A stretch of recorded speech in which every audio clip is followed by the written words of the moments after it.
కేంద్ర బడ్జెట్ కు సమయం దగ్గర పడింది. పెద్ద నోట్ల చలామణి రద్దుతో ఏర్పడిన సమస్యల పరిష్కారానికి కేంద్రం ఏం చేయబోతోంది? ద్రవ్యలోటు నియంత్రణతో పాటు అన్ని వర్గాలను సంతృప్తి పరిచేందుకు ఆర్థిక మంత్రి జైట్లీ ఎలాంటి నిర్ణయాలు తీసుకోబోతున్నారు? మరిన్ని కఠిన చర్యలు అమల్లోకి తెస్తారా? జనానికి మళ్లీ తాత్కాలిక ఉపశమనం ఇచ్చేందుకే మొగ్గు చూపుతారా? అసలు బడ్జెట్ కు సంబంధించి ఆర్థిక మంత్రి ముందున్న సవాళ్లేంటి?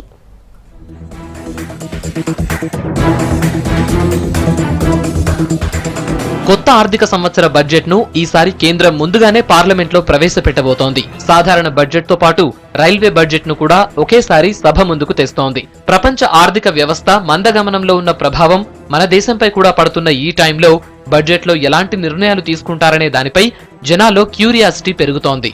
పెద్ద నోట్ల చలామణి రద్దు నిర్ణయం తర్వాత పడిపోయిన కొనుగోళ్లను మామూలు స్థితికి తెచ్చేందుకు కేంద్రం మరింత చురుగ్గా పనిచేయాల్సిన అవసరం ఉంది. కొన్నేళ్లుగా దెబ్బతిన్న వ్యవసాయంతో పాటు విద్యుత్, సహజ వాయువు, సాగు, తాగునీటి సమస్యలు తయారీ రంగంపై ప్రభావం చూపుతున్నాయి.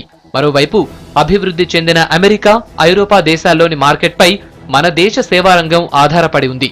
కానీ అమెరికాలో కొత్త అధ్యక్షుడు ట్రంప్ కఠిన నిర్ణయాల ప్రభావం భారత సేవారంగంపై పడకుండా చూడాల్సిన తక్షణ బాధ్యత కేంద్రంపై ఉంది.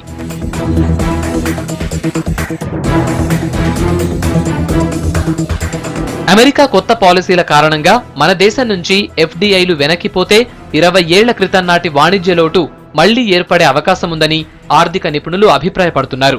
రిటైల్, తయారీ రంగాల్లో ఎఫ్డీఐల కారణంగా విదేశీ మారక ద్రవ్య లోటును పూడ్చుకునే పరిస్థితి కనిపించడం లేదు. ఈ సమస్యల్ని పరిష్కరించాలంటే అంతర్జాతీయ సంస్థలతో మన దేశంలో పెట్టుబడులకు అనుకూలమైన వాతావరణం కల్పించడమే ఆర్థిక మంత్రి ముందున్న మార్గంగా కనిపిస్తోంది. ద్రవ్యలోటు, రెవెన్యూ లోటు, ప్రాథమిక లోటు, కరెంటు ఖాతా లోటు, ఇలా రకరకాల లోట్లతో దేశం ఇబ్బందుల్లో ఉన్న మాట నిజం. ఇదే టైంలో సామాన్యులకు పన్ను మినహాయింపు పరిమితి పెంచాలన్న డిమాండ్ కూడా పెరుగుతోంది. కార్పొరేట్ స్థాయిలోనూ పన్ను మినహాయింపులు పెంచాలంటున్నారు. ఆర్థిక నిపుణులు ఈ ప్రతిపాదనలు వ్యతిరేకిస్తున్నారు. ట్యాక్స్ వసూళ్లలో ఎక్కువ భాగం 10% ట్యాక్స్ లిమిట్ లో ఉన్న వాళ్ల నుంచే వస్తోంది. ఇప్పుడు పరిమితి పెంచితే ఈ ఆదాయంలో కోత పడటం ఖాయమన్న అభిప్రాయం వ్యక్తమవుతోంది. మరోవైపు ఏడాదికి 3 లక్షల రూపాయల వరకు జీతం తీసుకుంటున్న వారికి ఆర్థిక సమస్యలు పెరుగుతున్నాయని, ఆ వర్గం నుంచి ఆదాయ పన్ను వసూలు చేయటం సరికాదన్న వాదన కూడా బలంగా ఉంది. ఈ విషయంలో కేంద్ర ఆర్థిక మంత్రి అరుణ్ జైట్లీ నిర్ణయం ఎలా తీసుకుంటారన్నది ఆసక్తిగా మారింది.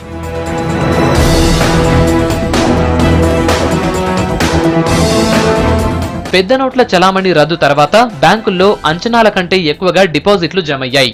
వీటిని ఏం చెయ్యాలా అని బ్యాంకులు కూడా ఆలోచిస్తున్నాయి.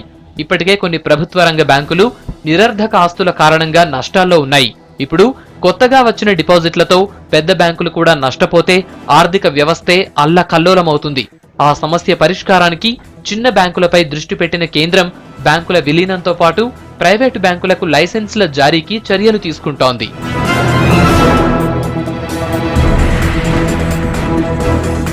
ఆదాయ సమీకరణపై దృష్టి పెడుతున్న కేంద్రం ప్రభుత్వ రంగ సంస్థల్లో వాటాల ఉపసంహరణకు ప్లాన్ చేస్తోంది. పన్నులు, సుంకాలు, సర్వీస్ ట్యాక్స్ల పరిధిని విస్తరించడంపైన దృష్టి పెట్టింది. బాగా డబ్బున్న వాళ్లపై ట్యాక్స్ లిమిట్ పెంచితే ఆదాయం మరింత పెరిగే అవకాశం ఉంటుందని నిపుణులు సూచిస్తున్నారు. ఇదే టైంలో కరెంటు ఖాతా లోటు పెరగకుండా చర్యలు తీసుకోవాలని, ముడి చమురు, బంగారం దిగుమతుల భారం తగ్గించుకోవాలని, ఎగుమతులు పెంచాలని సూచిస్తున్నారు. వీటిని ఆర్థిక మంత్రి అరుణ్ జైట్లీ ఎంతవరకు అమలు చేస్తారు, బడ్జెట్లో ఎలాంటి నిర్ణయాలు తీసుకుంటారన్న దానిపై జనం ఆసక్తిగా ఎదురు చూస్తున్నారు.